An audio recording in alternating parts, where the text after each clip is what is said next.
안녕하세요. 하나를 해주면 열을 바라는 시댁 식구들 거지근성에 질려 대판 싸우고 이혼을 하게 된 제 이야기를 하러 찾아왔습니다. 저는 원래 회사를 다니고 있었는데 몇 년 전에 갑상선암이 발견되면서 일을 그만두게 되었어요. 지금은 수제 액세서리나 공예품 같은 걸 특수 주문받아 직접 만드는 일을 하고 있고요. 한참 잘 될 때는 하루가 모자랄 만큼 바빴고 한 달에 1,000만 원까지도 벌어봤습니다. 그래서 한때는 직원을 뽑아 번듯한 회사를 차리는 꿈도 꿨었지요. 하지만 애석하게도 점점 매출이 줄기 시작하더니 지금은 딱 제가 회사 다닐 때 월급 정도만 벌고 있네요. 원래도 어릴 때부터 손으로 뭔가 만드는 걸 정말 좋아했어요. 그래서 어릴 때는 부모님이 먼저 이것도 만들어봐라 저것도 만들어봐라 하시면서 아낌없이 재료도 사주셨고요. 하지만 중학교에 들어가고 나니 이젠 그런 것보단 공부를 해야 하지 않겠냐며 재료 대신 문제집을 사다 주셨지요. 학원 다녀오고 숙제하고 예습 복습마저도 다 끝내고 그러고 나면 정말 짧게나마 남는 시간이 생기곤 했어요. 그래서 그때만 잠깐씩 손으로 사부작 예전처럼 이것저것 만들곤 했는데 부모님은 그마저도 탐탁치 않아 하시며 절 나무라셨습니다. 그럴 시간이 있으면 문제를 하나 더 풀라고 그런 건 대학 가는데 하나도 도움이 안 된다면서요. 아시겠지만 지금으로부터 20-30년 전만 하더라도 좋은 대학에 진학하고 대기업에 들어가는 게 인생을 성공하는 지름길이라고 여겨졌었잖아요. 그리고 저희 부모님도 그렇게 생각하셨던 거죠. 아무튼 그래서 결국 저는 다른 건 다 잊고 공부에만 몰두하기 시작했습니다. 그리고 다행히 공부머리가 아예 없었던 건 아니었는지 결국엔 그토록 부모님이 원하시던 주변 사람들한테 자랑할 만한 서울에 있는 대학교에 입학했네요. 본가는 지방이다 보니 어쩔 수 없이 학교 근처에 집을 얻어서 자취를 시작했어요. 그리고 이내 무엇을 하든 더는 눈치 보지 않아도 된다는 걸 깨닫게 되면서 잊고 있던 취미 생활을 다시 하게 됐지요. 물론 그렇다고 공부를 소홀히 한 적은 없어요. 학비에 자취 그리고 생활비까지 대주시느라 고생하시는 부모님을 생각하면 공부를 손에서 놓는 건 있을 수 없는 일이었으니까요. 그래서 졸업할 땐 부모님의 소원대로 안정적인 회사에도 들어갔네요. 회사 생활을 시작하면서 부모님의 권유로 월세 대신 전세를 알아보기 시작했습니다. 그런데 곰곰이 계산해보니 제가 쓰는 생활비가 그렇게 크지 않대요. 취미생활이라고 해봤자 만들기가 전부였는데 당시 제가 사용하던 재료들이 그렇게 비싼 것들은 아니기도 했고요. 게다가 제 성향이 밖에서 사람들하고 어울려서 시간을 보내는 편도 아니다 보니 말 그대로 돈 나가는 일이 별로 없었어요. 그러니 부모님이 도와주신다는 돈도 있고 대출을 받아도 충분히 갚아나갈 수 있겠다 싶은 게 전세 말고 집을 사는 게 낫겠더라고요. 참고로 그 당시만 하더라도 집은 사놓기만 하면 무조건 오르는 최고의 투자처였기에 더더욱 무리해서라도 집을 사야겠다고 생각했던 것 같아요. 그리고 4년 동안 죽어라 아껴 쓰고 살면서 대출을 다 상환했습니다. 주변에서들 저더러 독하다고 말이 많았죠. 그래도 말 그대로 오롯이 제 집이 되었기에 그런 욕도 개의치 않았네요. 그리고 그 무렵 직장 동료의 소개로 남편을 만나 연애를 시작했습니다. 남편은 저와 마찬가지로 회사원이었지만 월급이 많이 적었어요. 본인은 불만이 없다고 했지만 결혼 이야기가 나오면서 그나마 모아둔 돈도 많지 않다는 걸 알았을 땐 꽤 당황스러웠지요. 그래서 저희 부모님께선 저보다 많이 부족한 사람이라며 탐탁치 않아 하시기도 하셨습니다. 하지만 그땐 저나 남편 둘 다 서로가 아니면 안 된다는 생각이었기에 결국 부부의 연을 맺었네요. 그리고 지금 생각해보면 어떻게 들릴지 모르겠지만 제가 대출 없이 집을 가지고 있다 보니 마음에 여유가 있었나 싶기도 해요. 이미 집에 가정가구도 제가 쓰던 거긴 해도 다 갖춰져 있었으니 우리 결혼에 돈이 그렇게 중요한가 싶었던 거죠. 아무튼 그림 자체가 남편이 제가 사는 집에 들어오는 거였다 보니 당연한 얘기지만 집 명의는 그대로 뒀습니다. 다만 나중에 저희가 돈을 모아 더 큰 집으로 이사를 하게 되면 그땐 공동 명의를 하기로 했죠. 월급은 각자 관리, 생활비만 각출하기로 했고요. 솔직히 처음엔 어차피 이사 갈 때 공동 명의로 할 거면 재산이 하나로 묶인다는 얘긴데 왜 월급은 따로 관리해야 하나 의문이었어요. 어떻게 보면 각자 관리하는 건 저한테 좋은 거지 남편한텐 좋을 게 없었으니까 그런 제안을 남편이 먼저 한 것도 이해가 잘 안 되었고요. 하지만 나중에서야 이게 어머님의 생각이었단 걸 알게 되었어요. 제가 경제권을 쥐게 되면 아들 월급에 더 이상 당신이 손을 댈 수가 없겠다 싶으셨는지 말 그대로 저희 남편을 구워 삶아 놓으셨던 거죠. 아무튼 그랬어도 결혼하고 몇 달 동안은 행복한 날들이 이어졌습니다. 그런데 건강검진을 받다가 제가 갑상선암이라는 걸 알게 되었고 그때부터 제 인생은 송두리째 달라졌네요. 사실 처음엔 일찍 발견했고 다른 암도 아니고 완치율이 높기로 알려진 갑상선암이었으니 크게 걱정하지 않았어요. 병원에서도 심각하게 생각하지 말라고 했거든요. 그런데 문제는 생각지도 못한 곳에서 생겼습니다. 바로 회사였지요. 제가 병가를 신청하니 회사에서 저를 불성실하고 책임감이 없는 직원으로 몰고 갔어요. 마치 제가 거짓말을 하는 것처럼 소문을 내기도 했죠. 그래서 병원에서 발급해준 온갖 서류들부터 시작해 노무사의 도움까지 받았지만 그럴수록 회사는 더 심한 압박을 해왔습니다. 영어만 하는 저에게 중국 고객을 맡기고는 거래가 성사되지 못하자 무능하다는 프레임을 씌우는 식으로요. 그리고 그런 일을 겪으면서 치료까지 병행하려니 이도저도 안 되더군요. 회사에 대한 믿음도 사라졌지요. 그래서 결국 퇴사했습니다. 그리고 제가 회사를 관둔 건 좀 더 시간이 흐른 후에서야 시댁에 알렸네요. 평소에도 저를 못마땅해 하시는 어머님이셨기에 미리부터 알려봤자 좋을 게 뭐가 있겠나 싶었으니까요. 그리고 아니나 다를까 어머님은 어디서 생기다만 게 며느리로 들어왔다며 악담을 퍼부으셨습니다. 그리고는 가족 중에 암 환자가 있었던 거 아니냐며 사기 결혼이라고 그냥은 못 넘어가신다고요. 웬만하면 저도 가만히 있었을 텐데 듣다 보니 어찌나 어이가 없던지요. 그래서 결국 어머님한테 한마디 했어요. 동네 똥개가 아파서 알아누워도 그렇게는 말 안 하겠다고 어떻게 며느리한테 괜찮냐는 말은 고사하고 그런 폭언을 하시냐 했죠. 그랬더니 어머님, 저더러 말대꾸하는 거 보니 아프다는 것도 다 거짓말 아니냐며 당신 쓰러진다고 쇼를 하시대요.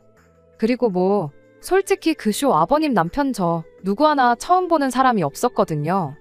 그러니까 남편도 어머님 떨어 그만하시라고 하고 저한테도 죄송하다 말씀드리라 하고 그래서 결국 몇 주 지나 풀긴 풀었어요. 중간에서 이도저도 못하는 남편이 불쌍해서 그래 내가 어른이 겨먹어서 뭐하냐는 생각으로 죄송하다 했습니다.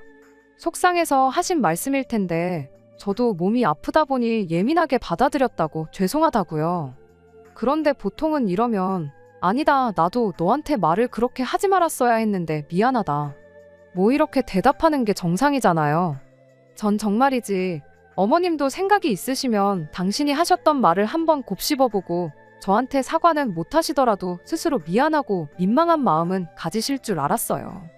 그런데 오히려 이후로 더 기고만장해지셨습니다. 원래는 저희 집이 멀다고 자주 오가지도 않으시던 분인데 이후론 툭하면 신우까지 데려와서는 상전 대접을 받으려고 하셨거든요. 지나가다가 점심 먹으러 들렀으니 밥 좀 차려와라 그런 식으로요. 어찌나 유치하던지. 그래서 한 번은 제가 연락도 없이 오셔선 이러시는 거 불편하다니까. 너 내 아들이 번 돈으로 먹고 사는데 그럼 내가 너한테 이 정도는 할 수 있는 거 아니냐대요. 기가 막혀서. 남편이 지금 외벌이인 건 맞지만 어머님 덕분에 돈 관리를 따로 해서 지금도 생활비는 각출하고 있다고 말씀드렸습니다. 어머님 덕분에 따로 저축을 해뒀다고요.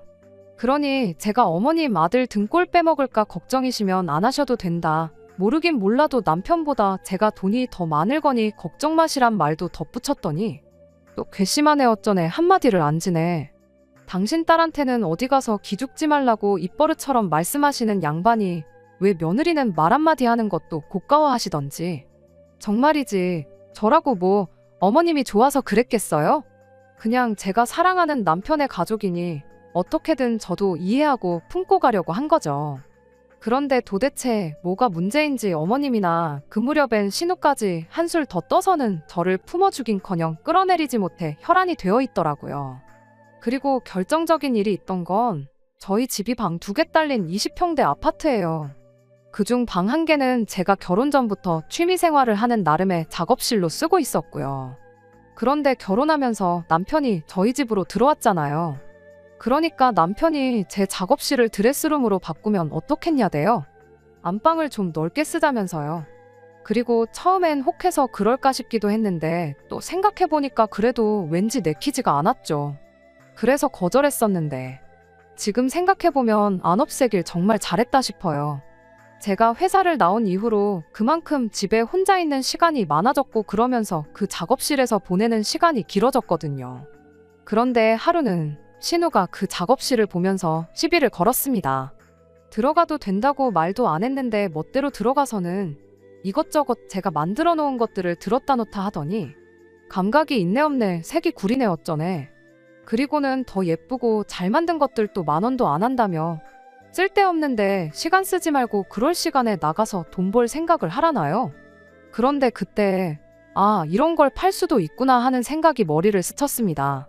신우는 어떻게든 저를 깎아내리려고 건 시비였겠지만 저한테는 어떤 의미로 영감을 준 거죠. 그때까지만 해도 그저 취미생활이었는데 이게 어쩌면 정말 내 일이 될 수도 있겠다 하는 영감이요. 그리고 그때부터 밤새도록 온라인 스토어를 열고 지난 몇 년 동안 만든 것들을 하나하나 사진 찍어 올리기 시작했습니다.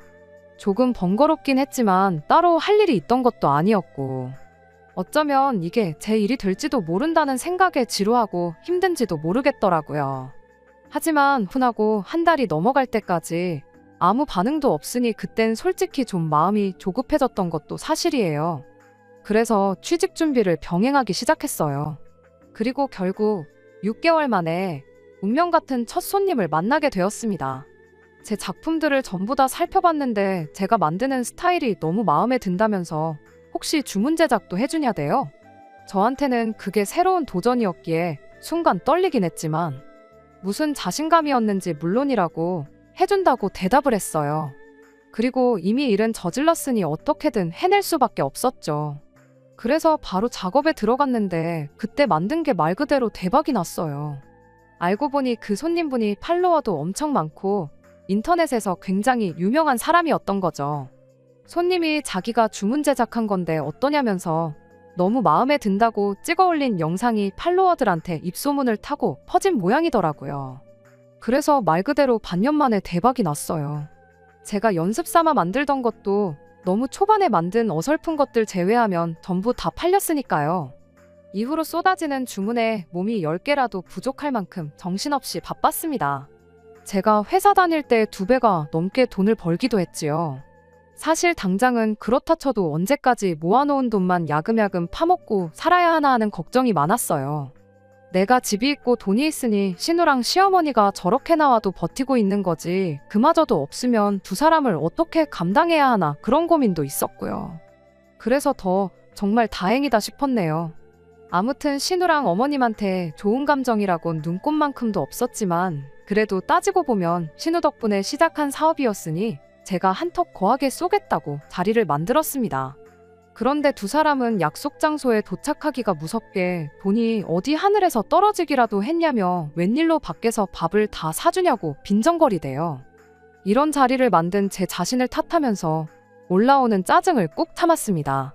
그리곤 신우더러 형님이 예전에 제가 만드는 것들 사람들이 팔기도 한다 그러지 않으셨냐? 그래서 저도 한번 팔아봤는데 그게 생각보다 장사가 잘 되더라. 그래서 이렇게 밥 사드리는 거다 했지요. 그리고 정말 우습게도 제가 장사가 된다 하니 곧바로 태도가 돌변해서는 얼마나 벌었냐면서 관심을 보이더라고요.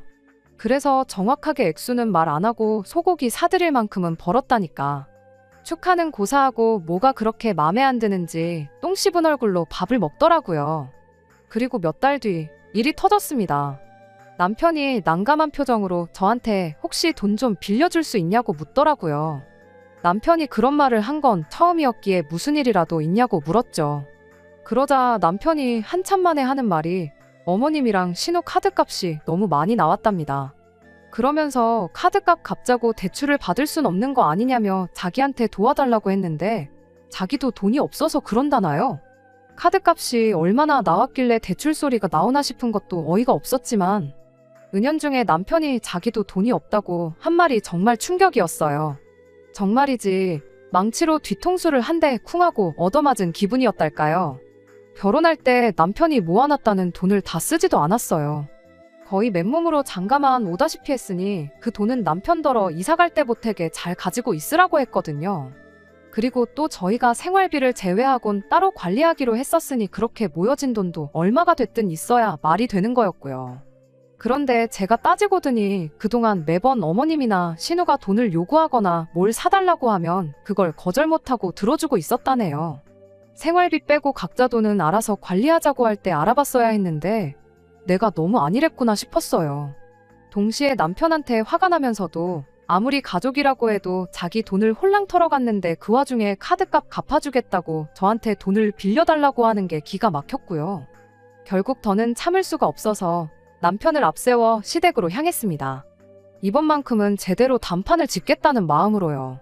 하지만 적반하장도 유분수지 도착한 시댁에서 오히려 어머님과 신우가 목에 핏대를 세우며 저에게 악을 써댔습니다. 한 달에 1,000만 원은 버는 것 같은데 그걸 어떻게 감쪽같이 속이고 있었냐면서 그깟 카드값도 좀 내주면 되는 걸 가지고 여기까지 쫓아올 일이냐면서요. 정확하진 않았지만 그래도 남편조차 모르는 제 수입을 어떻게 두 사람이 아는 건가 싶었는데 신우가 자기가 다 더해봤대요. 알고 보니 제 온라인 스토어를 찾아내선 거기에 품절 표시가 된 물건들 값을 다 더하고 자기 나름대로 계산을 해봤던 거죠. 올라간 물건이 좋기 700개는 되었는데 그걸 하나하나씩 다 더했다니 그 집념이 쌓이고 수준이다 싶대요. 아무튼 카드값은 당연히 못 내준다. 그리고 말 나온 김에 그동안 뺏어간 내 남편 돈이나 내놓으라고 했습니다. 그랬더니 가족끼리 돈 가지고 이럴 수가 있냐며 나오지도 않는 눈물을 두 모녀가 쥐어짜내는데 정말 가관이더라고요. 그래서 이대로 가봐야 언성만 더 높아지고 저만 더 추해질 것 같아서 그냥 집에 돌아가기로 했습니다. 대신 남편 경제권도 이제 제가 가지고 오기로 했고 2번 다시 시댁엔 1,000원짜리 한 장 주지 않기로 못을 박았죠. 그러고선 남편 다시 데리고 밖으로 나가려다 우연히 신우방을 보게 됐는데 순간 깜짝 놀랐습니다. 커튼 하나까지 제 작업실하고 너무나 유사했거든요. 아마 신우 딴에는 저도 하는데 자기라고 왜 못하겠나 싶었나 봐요. 평소에 저를 어지간히 무시했으니 제가 하는 일도 무시했던 거겠죠. 하지만 아무리 그래도 그렇지 제가 이만큼 되기까지 쏟아부은 시간이 얼마인데 그걸 하루아침에 따라잡을 수 있다고 생각했던 걸까요?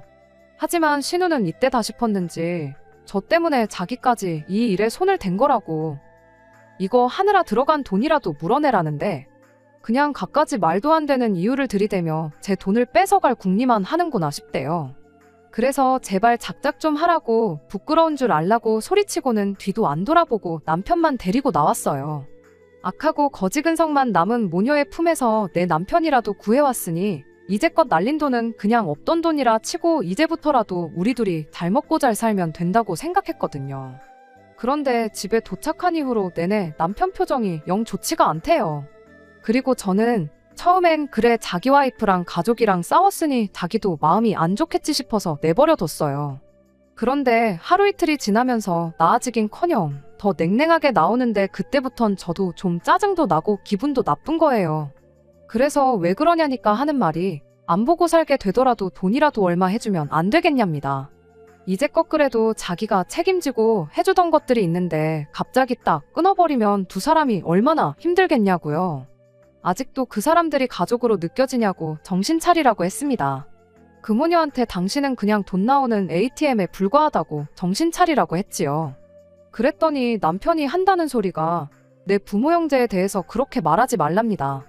그리고는 저한테 너는 뭐 다르냐면서 너도 나를 가족으로 생각하지 않는 거 아니냐고 따지대요. 신우나 시어머니에 대해서 그렇게 말한 건 그렇다 쳐도 가족으로 생각하지 않는다는 말은 무슨 말이냐고 물었어요. 그랬더니 남편이 어이없게도 공동명의 이야기를 꺼냈습니다. 애시당초 제가 자기를 가족으로 생각했으면 애초에 진명이를 가지고 그렇게 손익을 따지지 않았을 거라나요? 그러면서 자기는 룸메이트에 불과하다면서 그리곤 회사 다닐 때보다 돈도 더 잘 버는 모양인데 이제껏 자기한테 왜 비밀로 했냐더니 그것도 너무 서운하다고 나중엔 소리를 지르는데 그때 딱 내 남편만이라도 지켜야겠다는 마음은 온데간데 없이 사라지고 오만정이 뚝 떨어졌어요. 피는 못 속인다는 말이 딱이었지요. 한편으로는 얼마나 시어머니한테 가스라이팅을 당했길래 이걸 이렇게 생각하나 싶기도 했지만 이미 생각이 저런 사람하고 결혼 생활을 이어나가 봐야 제 인생에 스트레스만 늘어나지 아무런 도움이 되지 않겠구나 싶어서 이혼하자 했습니다. 룸메이트랑 다름없다고 이야기했는데 룸메이트는 적어도 월세는 내고 산다고.